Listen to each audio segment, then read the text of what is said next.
이 성경을 보면 하나님 앞에 잠시 또는 한번 쓰임 받다가 그것으로 끝나는 사람이 있는가 하면 아주 오랜 세월 동안 두고두고 또 대를 이어가면서 하나님 앞에 귀하게 쓰임 받는 인생들이 있습니다. 말하자면 구약 성경에 나오는 이스라엘 초대 왕 사울 같은 경우에는 처음에는 하나님 앞에 귀하게 쓰임을 받았으나 세월이 지나면서 하나님과 멀어지게 된 경우라 할 수가 있고요.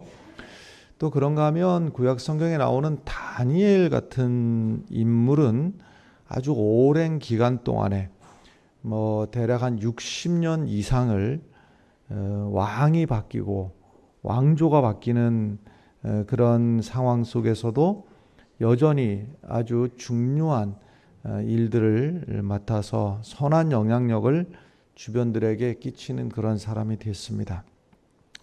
한 번 승리도 중요하지만 지속적인 승리가, 그리고 시간이 지나면서 점점 상승하고 형통의 삶을 사는 것이 참 중요합니다. 그러므로 여러분, 우리가 믿음의 생활을 하면서 여러분들의 가문이 계속해서 쓰임받고 갈수록 상승 곡선을 그리고 세대를 통해서 승리와 형통의 복이 있기를 주님의 이름으로 간절히 축복합니다. 신앙의 명문가를 일으키는 분들이 되시기를 바랍니다. 처음이야 미약할 수 있지만 갈수록 창대케 되는 그러한 믿음, 그런 가정들이 되시길 바랍니다. 오늘 말씀 12절부터 시작하는데요. 12절에 이렇게 시작을 합니다. 그때에 하고 시작하는데, 그때에 발라단의 아들 바벨론의 왕이 이렇게 이제 시작을 하는 거예요. 그때가 언제냐 하는 것인데, 지금 유다의 여러 왕들 중에서도 보면 이제 그 왕이 선한 왕이다, 악한 왕이다. 또 어떤 왕은 몇 줄 안 되게 기록된 것으로 끝나는 왕이 있는데, 이 히스기야는 상당히 여러 장 그 이야기가 이런저런 이야기가 기록이 되어 있습니다. 말하자면 아수르가 쳐들어왔다. 또 하나님의 은혜로 그 아수르를 물리쳐 주셨다 하는 이야기가 1차, 2차에 걸쳐서 나오기도 하고, 또 그 전쟁 이야기가 끝나는가 싶으니까는 히스기야가 또 병이 들어가지고 이제 네가 오래 살지 못할 것 같으니까 네 집을 정리해라 하는 이사야 선지자의 이야기를 듣고 또 하나님 앞에 간절히 기도했더니 그 생명을 15년을 연장시켜 주셨다. 그 15년을 연장시켜 주신 증표가 뭐냐? 일용표, 맞으면 쉽게 말해서 해시계라고 보면 되는데요. 그 그림자가 뒤로 15도나 뒤로 물러가는 이제 그러한 것을 보게 되었다. 이런 얘기들이 이제 나오잖아요. 그런데 이것을 그냥 아무 생각 없이 쭉 읽다 보면 순차적으로 아수르하고 전쟁이 일어났고 하나님이 건져주셨고 또 병이 들었고 나았고 이렇게 이해를 할 수가 있습니다만은 사실은 이 두 가지가 동시적으로 닥친 겁니다. 그러니까 우리 인생 살다 보면 큰 신이 하나 또 해결하면 또 하나 문제가 또 찾아오고 이럴 수도 있지만, 어떨 때는 막 쓰나미처럼 엎친 데 덮친 격이다 이런 표현을 쓰는데요. 그러니까 전쟁이 일어나서 지금 죽고 살고 하는 이러한 기가 막힌 상황에서 히스기야가 병까지 들었다. 두 가지가 동시적으로 일어났다. 이렇게 보는 게 맞을 것 같습니다. 그러니까 여기서 12절에 그때의 발라단의 아들 바벨론의 왕 브로닥 발라단이, 이런 얘기는요, 그때가 언젠가 하면 히스기야가 병들었다 함을 듣고 보냈다 이렇게 되어 있습니다만은, 여기서 지금 이제 병이 들었다가 나았을 때, 그리고 동시적으로다가 또 한 일이 뭐였어요?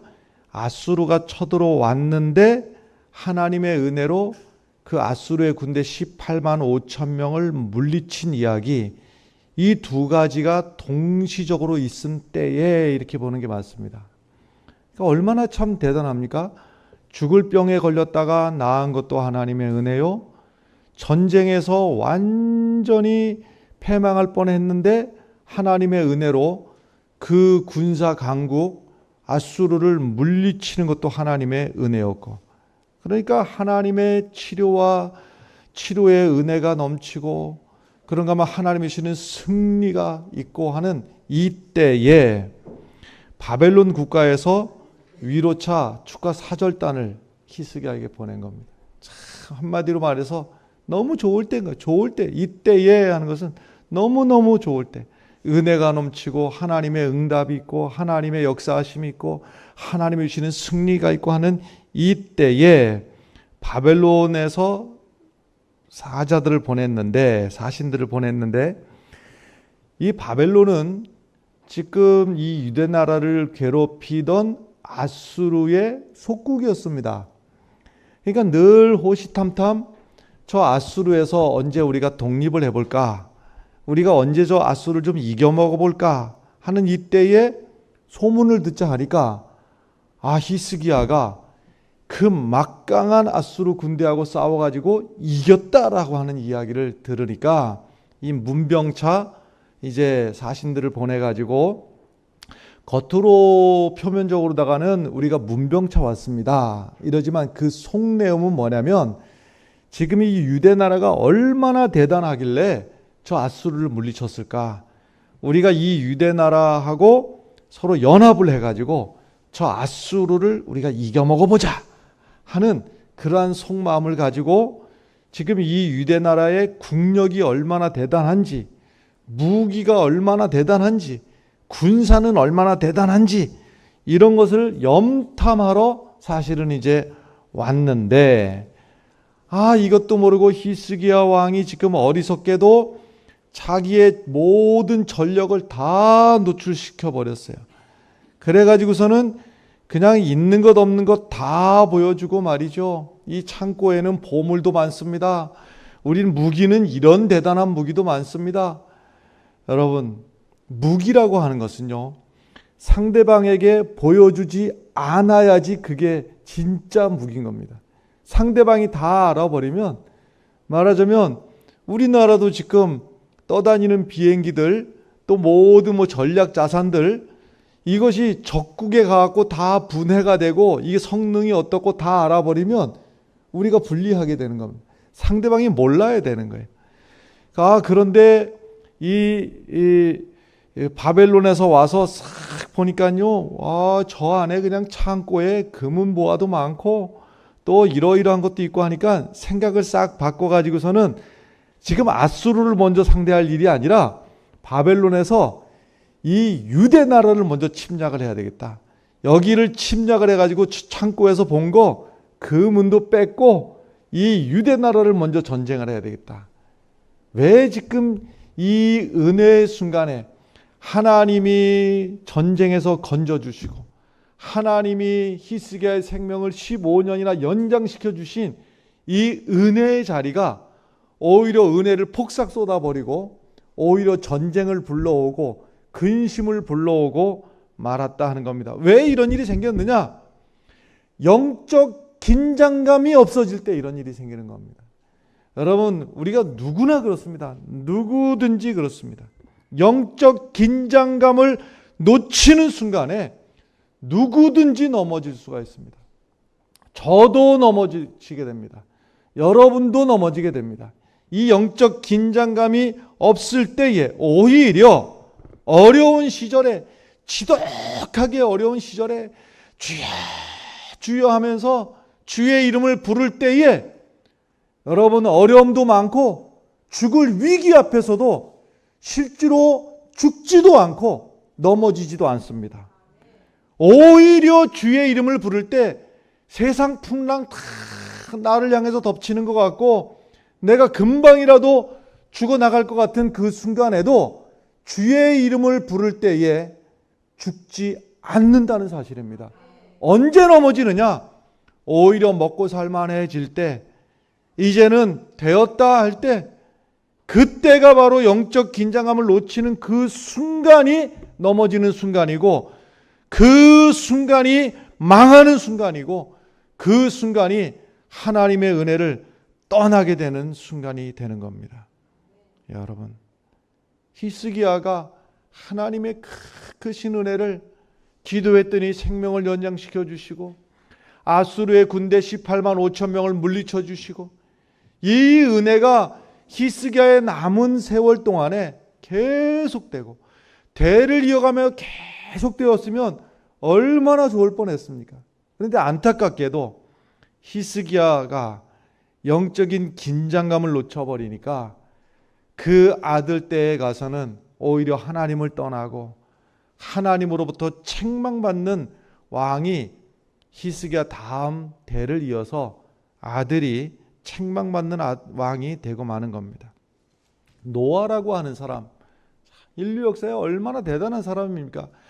세상 모든 사람들이 다 하나님을 떠나서 멸망의 길로 가는 그때에 하나님께서 노아에게 너는 저 산꼭대기에다가 방주를 지어라.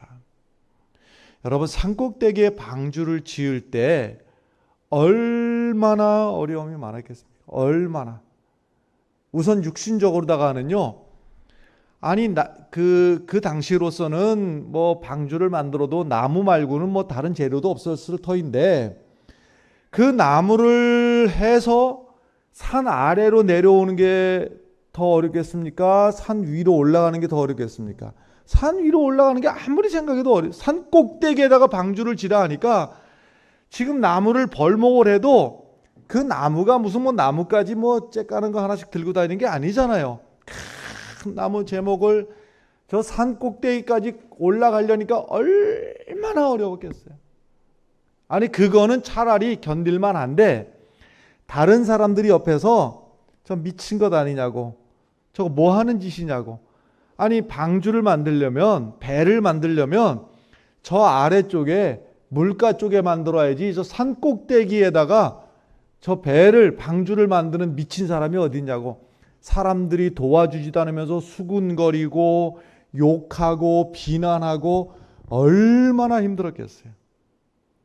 또 노아가 대단한 것이, 여러분 그것도 한 몇 개월, 며칠이라면은 어떻게 좀 해볼 만한데 100년 동안이나 다른 일을 못하고 100년 동안이나 일을 갖다가 산꼭대기에서 방주를 짓는 일이 100년이 걸렸다 이 말이에요. 그러니 얼마나 대단한 사람입니까? 이 대단한 사람이 결국은 이 노아를 통해서 인류의 생존을, 하나님께서 노아를 통해서 인류를 다시 번성하게 하시는데, 이 대단한 노아도 남들이 비난할 때도 안 넘어지고 산 꼭대기로 그 나무 제목을 올리면서도 안 무너지고 100년 동안도 안 무너졌던 이 노아가 언제 무너지게 되는가 하면, 홍수 다 끝나고 이제는 위기 다 지났다, 고생 다 지났다, 자 포도 농사를 해보자. 포도 농사를 해가지고 그 포도에서 나오는 포도주를 마시고 홀딱 벗고 잠을 자다가 그 아들 함이 이것을 보고 비웃고 조롱하다가, 그 함이, 노아의 아들 함이 아버지가 복받은 사람이면 아들 때까지 그 축복이 쭉 이어지면 얼마나 좋겠어요. 그런데 함이 저주를 받는 아들이 되고 말았어요. 왜 이런 일이 생겼느냐? 여러분, 방주 만들 때 고생할 때 이런 일이 생기는 거 아닙니다. 오히려 다 됐다, 이제 살만하다, 이제 뭐가 문제냐? 바로 이때 영적 긴장감을 놓쳐버리는 순간에, 그 순간에 바로 노아 같은 위대한 신앙의 인물도 한 방에 넘어지고 마는 겁니다. 다윗은 또 어떻습니까? 여러분, 구약에 나오는 이 숱하게 많은 왕들 중에서 가장 위대한 왕이 다윗 왕이에요. 이 다윗 왕이 왕이 되기까지 거저됐습니까? 아니 나가서 골리앗이라고 하는 아주 어마무시한 이 장수를 싸워 이기고 돌아왔는데 그 일로 인해서 칭찬을 받아야 되는데 오히려 사울 왕의 시기 때문에 내가 저 다윗을 죽여야 되겠다. 그래서 사울 왕이 군대를 조직해 가지고 그 다윗을 쫓아다니기를, 죽이려고 쫓아다니기를 하루 이틀도 아니고 긴 세월 동안 하룻밤인들 편안하게 잘 수가 없는 그 긴장감 속에서 지내는 동안에 다윗이 넘어지지 않았어요. 뒤에서 사울이 죽이려고 쫓아와도 늘 믿음으로 이기고 그 위기 속에서도 시편의 그 위대한 신앙 고백을 통해서 하루하루 승리하고 살았던 거예요.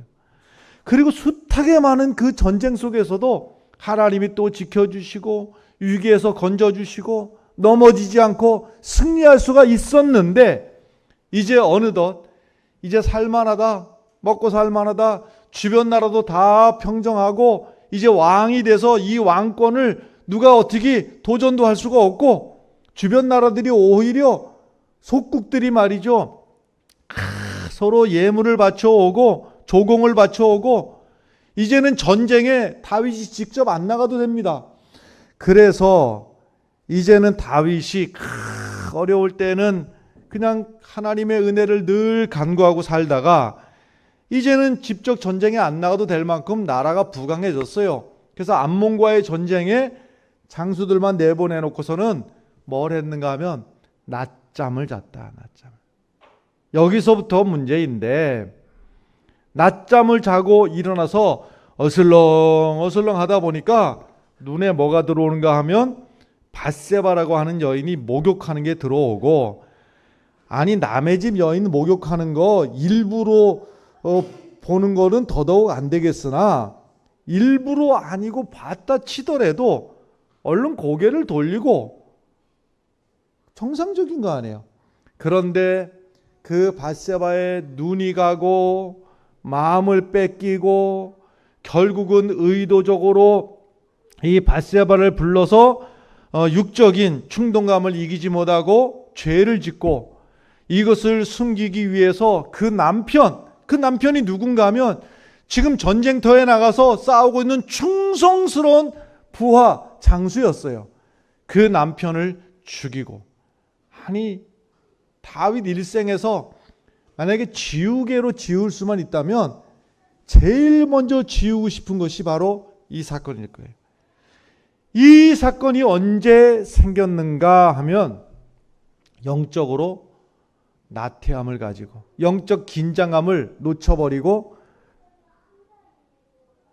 그 긴장감을 풀어버리는 순간에 나단 선지자가 책망을 합니다. 사무엘서 12장에 보면 이제 내가 나를 업신여기고 햇사람 우리아의 아내를 빼앗아 내 아내로 삼았은즉 칼이 내 집에서 영원토록 떠나지 아니하리라. 계속 보면 여호와께서 또 이와 같이 이르시기를 보라, 내가 너와 내 집에 재앙을 일으키고 내가 하나님이 내 눈앞에서 네 아내를 빼앗아 내 이웃들에게 주리라. 여러분, 이것이요 하나님 앞에 책망받은 이 다윗의 이 이야기가 사무엘 상이 보면요, 사무엘 하를 보면요 이제 1장부터 24장까지 이렇게 되어 있어요.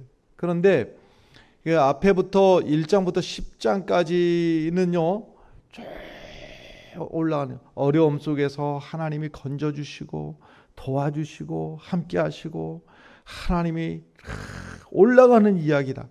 그 다음에 11장부터 24장까지는요 내리막길로 내려가는, 이래서 어렵고 저래서 문제가 생기고 저래서 탈이 생기고 이 내려가는 이야기. 요 중간에 이 올라가던 인생이 이 중간에 있는 그 사건이 바로 무엇이냐? 다윗이 우리아의 아내를 빼앗고 우리아를 죽인 이 범죄가 있어요. 왜 이런 일이 생겼는가? 여기서 영적 긴장감을 놓치고 그 간절한 마음, 하나님의 은혜를 구하는 그 간절함을 잃어버렸을 때에 주변 환경은 먹고 살만할지 모르겠으나 영적으로 무너지는 순간이 되는 거예요. 세계적인 역사가 아놀드 토인비, 역사에 조금 관심 있는 분들은 아놀드 토인비의 그 기록들을 다들 의지할 터인데요. 이 아놀드 토인비가 이런 얘기를 아주 자주 했던 이야기가 있는데, 저 북쪽 그 북해도 지역이라든지 북쪽 지역에서 청어잡이를 하는 이 어부들이 뭐 지금처럼 뭐 그 이런 시설들이 좋은 뭐 냉장 시설이라든지 또는 여러 가지 뭐 그 시설들이 좋지 않을 때였죠. 이제 저 북쪽 바다에서 청어잡이를 하는데, 문제는 말이죠, 여기서부터 먼 거리인 런던까지 이 청어를 신선하게 좀 가지고 올 수 있는 비결이 뭘까? 근데 해봐도요, 저 북쪽 바다 북해도에서 청어를 잡아가지고 런던까지 돌아오는 동안에 이놈들이 다 죽어버리는 거예요. 다 죽어버리고, 여기서 이게 지금 그 해결이 안 되는데, 한 사람 보니까 와서 이 청어를 내린 데 보니까 청어가 그냥 죽기는커녕 그냥 펄펄 날아다니는 겁니다. 이놈들이 그냥. 비결이 뭐냐 하고 물으니까 이 수조통 안에 그 청어를 잡아놓은 통 안에다가 메기를 한 마리씩을 집어넣어 버리는데, 그러니까 옆에 있는 사람들이 듣기로, 아니 그 메기가 청어를 잡아먹는데, 메기가 청어를 잡아먹긴 잡아먹는데 지가 잡아먹어봤자 기껏 해봐야 2마리나 3마리, 이제 그 북해도에서까지 오는 동안에 2마리나 3마리쯤 잡아먹는데, 나머지 놈들은 그 통 안에 메기가 있으니까는 그냥 지금 뭐 죽을 틈도 없다네. 죽을 틈도 없어. 도망 다니느냐고 지금 죽을 틈도 없는 거라. 그냥 펄떡펄떡 다니다가 정신 차리고 보니까 런던에 와 있는 거예요. 이게 지금. 여러분, 우리가 영적인 이 긴장감이 있을 때 우리도 우리의 영이 살게 돼요.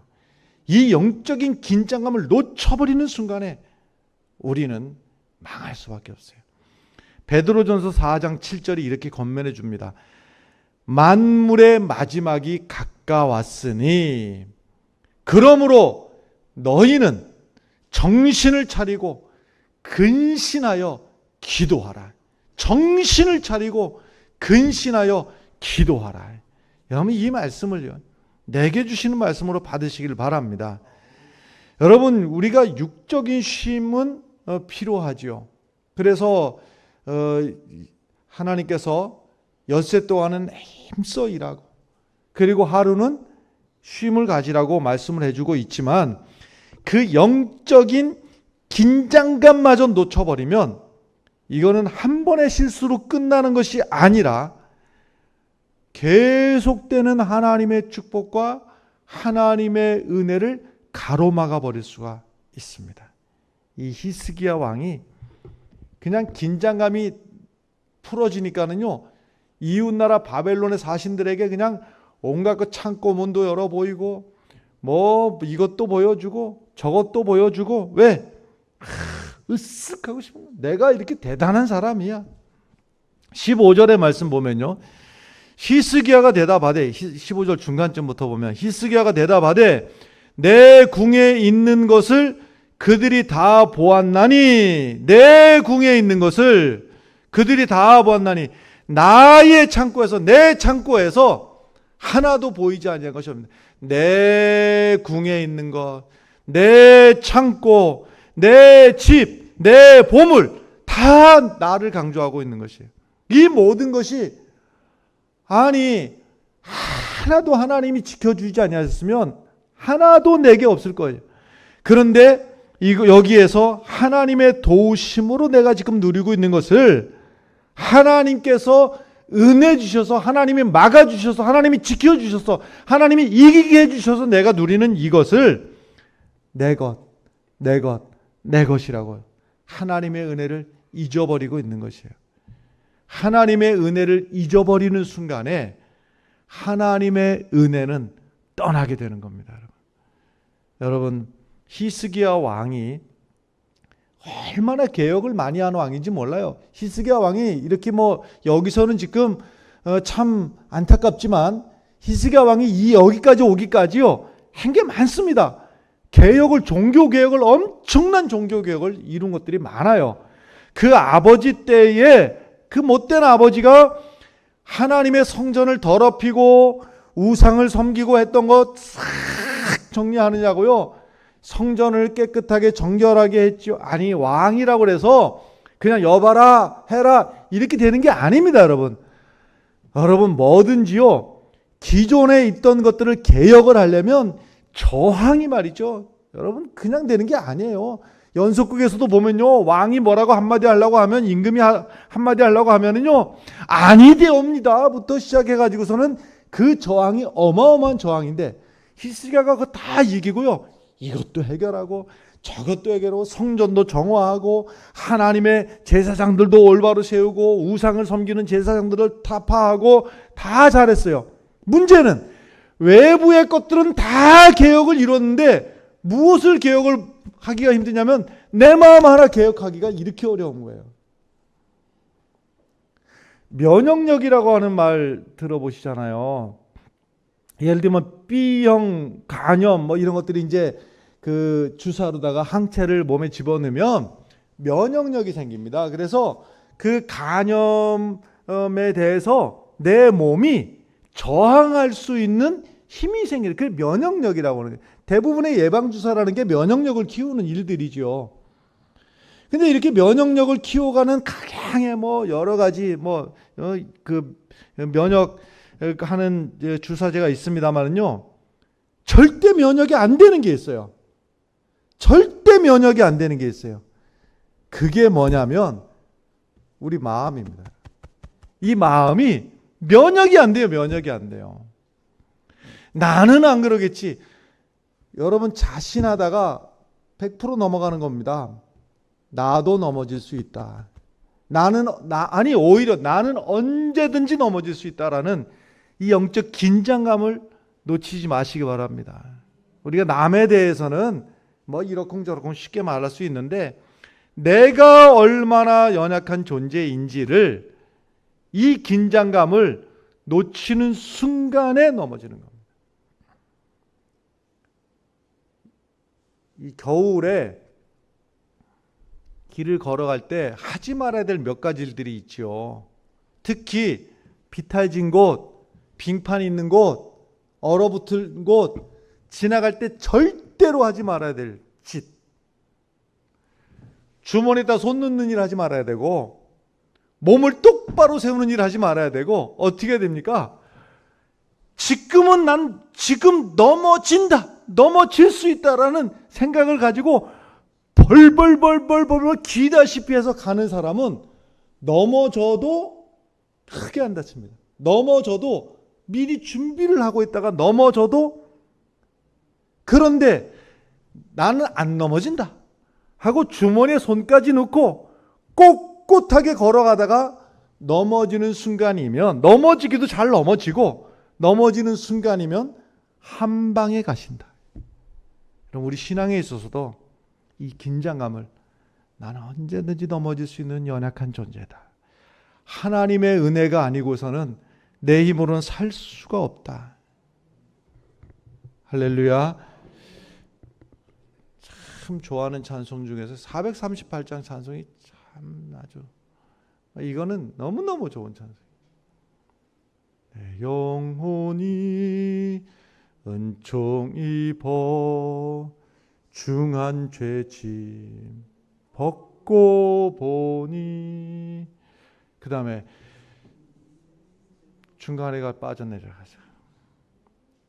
3절이 말이죠. 높은 산이 거친 들이 초막이나 궁궐이나 내 주 예수 모신 곳이 그 어디나 하늘나.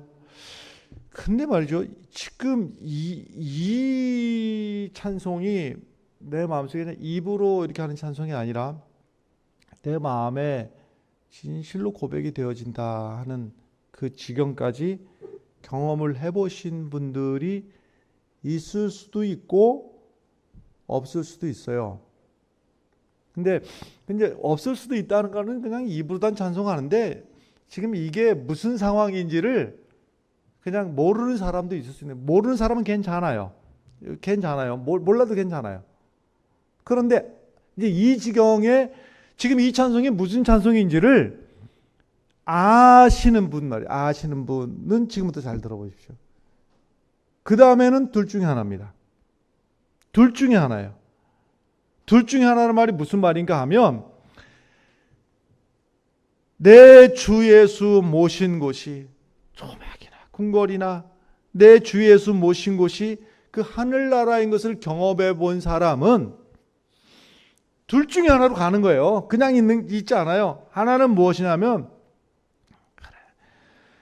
이 세상에 내 소망을 두는 것이 아니고 하나님의 은혜로 내가 오늘까지 살아왔고 그래서 내 마음이 다 가난한 마음, 겸손한 마음으로 하나님의 은혜를 간구해서 점점 하나님하고 긴밀하게 하나가 되어 가거나 또 하나는 이렇습니다. 그 하나님의 은혜를 경험하고 나서 그 다음에 이리 보니까 내 눈 마주치는 분 혹시 오해하지 말아요. 저 사람은 시시한 것 같아. 지금 이런 영적인 이걸 알까? 저 사람이? 나만큼 기도할까? 저 사람? 영적인 교만함이 들 수가 있어요. 오히려 하나님의 은혜를 알고 나서 보니까 저 사람 믿음은 가짜인 것 같고 저 사람은 시시한 것 같고 오히려 영적인 교만이 너는 모르지. 너 이거 모르지. 하고 영적인 교만함이 찾아오는 순간이면 그래서 누구의 말도 들리지 않고 오히려 영적인 은혜를 체험했다가 오히려 하나님과 멀어져 가는 사람도 있을 수가 있어요. 고린도전서 4장 7절의 말씀. 누가 너를 남달리 구별하였느냐? 누가 그랬느냐? 이 답은 정해져 있잖아요. 누가 나를 구별했느냐? 하나님께서 하신 일이에요. 내게 있는 것 중 받지 아니한 것이 무엇이냐? 네가 지금 누리고 있는 네 생명, 네 가족, 너의 모든 것 받지 않은 것이 무엇이 있느냐? 내가 받았은즉 어찌하여 받지 아니한 것 같이 자랑하느냐? 여러분 하나님의 이 안타까운 마음을 우리가 잊지 말으시길 바랍니다. 잠언서 16장 18절 교만은 패망의 선봉이요 거만한 마음은 넘어짐의 앞잡이니라 그랬어요. 여러분 우리가 하나님의 은혜를 누리고 나서 말이죠. 하나님의 은혜로 되어진 것을 잊지 마시기 바랍니다. 오늘 말씀 19절 말씀을 다시 가보면 당신이 전한 바 여호와의 말씀이 선하니이다 하고 또 이르되 지금 이게 히스기야가 하는 말이에요. 히스기야가 당신이 전한 바 여호와의 말씀이 선하니이다. 어쨌든 긍정적인 얘기예요. 지금 이사야가 지금 하는 말에 대해서 좋은 얘기입니다. 이 얘기예요.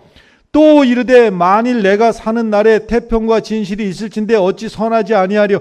여러분 지금 이 말씀을 갑자기 이렇게 이제 들어서 이해를 하실까 모르겠습니다만은 히스기야에게 지금 하나님의 진노가 임했잖아요.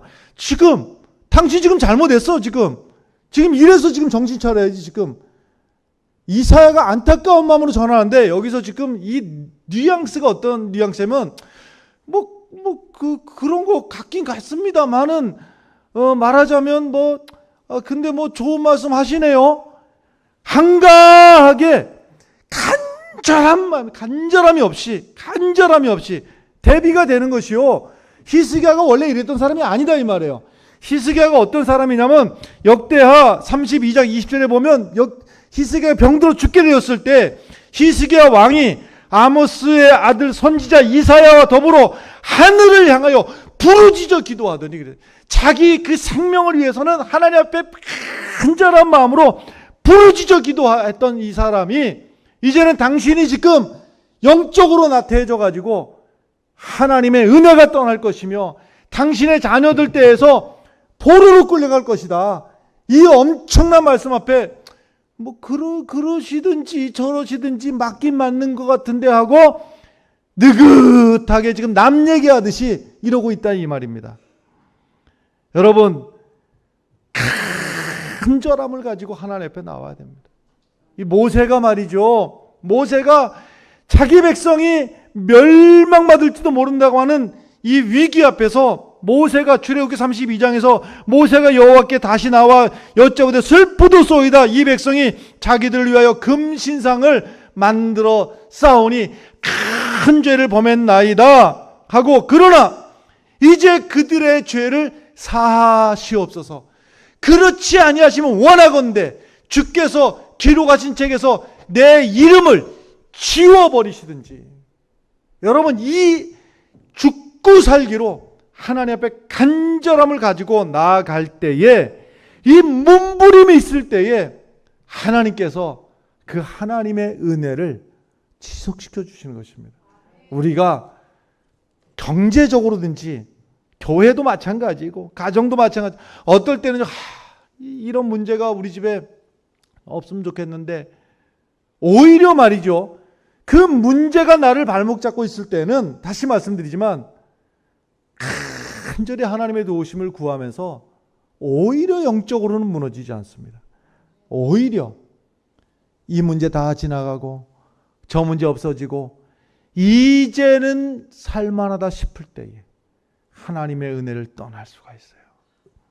여러분, 우리가 이 간절함을 잊어버리지 않으시길 바랍니다.